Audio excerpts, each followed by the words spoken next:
With this in mind, comrades, it's a great privilege to introduce our next speaker here today, who has travelled from Jerusalem to be with us this weekend. A lifelong Palestinian activist who has also been a great supporter of our own struggle for freedom here in Ireland. Would you please give a big bull of bus for Dr. عفيف, صافيه, Fatah's Deputy Commissioner for International Relations.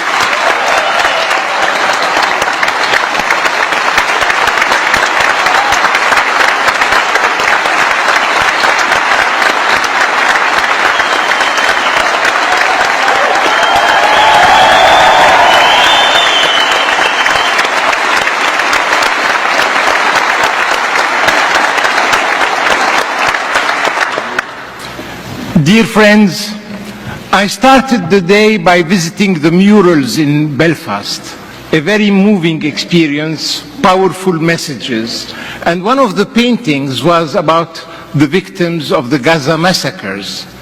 It showed a person in a wheelchair and it said, they took his land, then they took his legs, then they took his life. Friends, I would like to express our political gratitude to Ireland and the people of Ireland, because you were among the first to hear our cry for freedom out of captivity and bondage. We, the Palestinian people, we have been the victims of European history.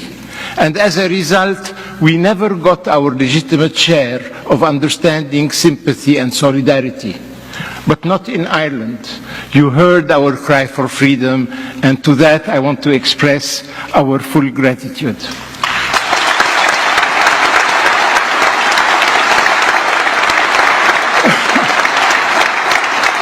You know, those who chose to be our enemies have mobilized against us God, the Bible, Hitler, the Holocaust, and Hollywood. Believe you me, that's a tough challenge. I am against historical denials. The Holocaust denial is a very obnoxious and horrible, abominable thing.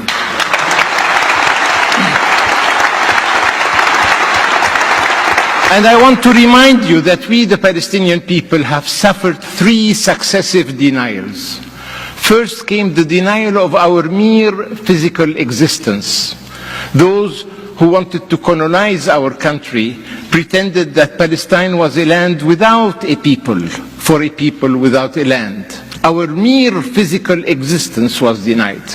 Then we were, as you know, denied our national and individual rights, and we were collectively uprooted and expedited to the periphery of our homeland.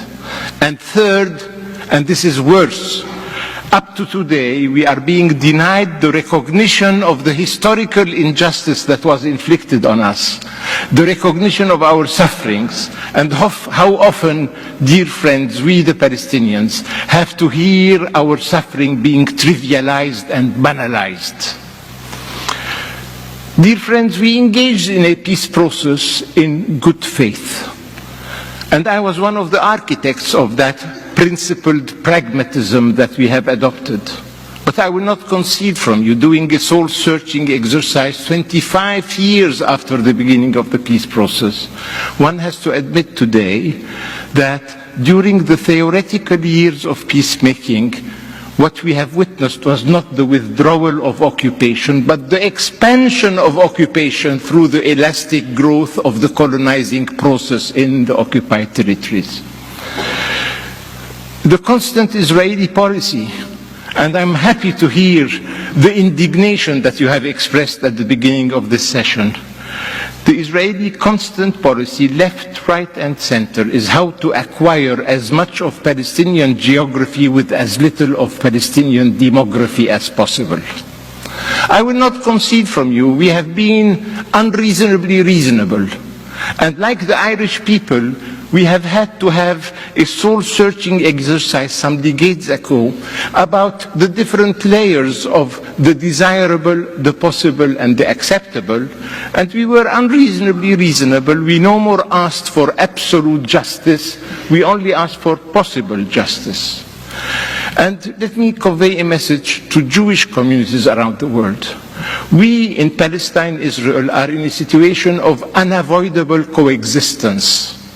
And I would like to them the Jewish communities around the world and Israeli society to know that if a Palestinian state is our right, it is their duty and their moral obligation, because they, more than anybody else, know the price that we have had to pay individually and collectively.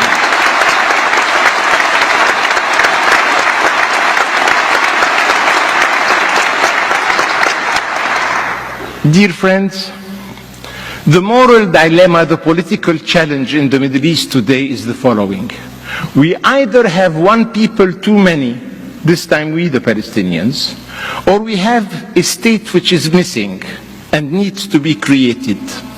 The response of the international community in the UN and elsewhere has been that there is a state missing and needs to be created. But I have news for you. History is still undecided.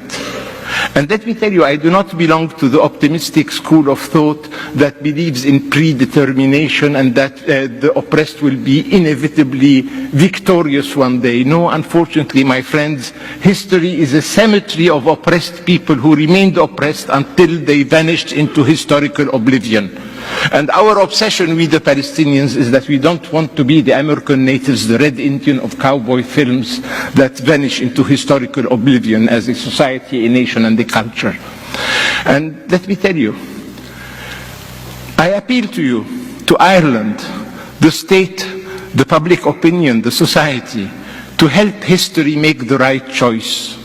And let me tell you, in the bleakest of moments, and we are now in a very depressing moment in our history, I want to tell you that we remain confident and determined that Palestine will one day soon resurrect.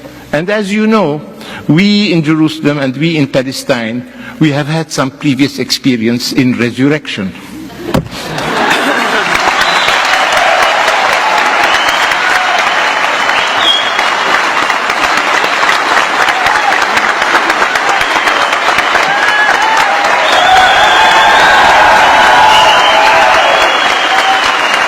It's wonderful. And we are fantastic.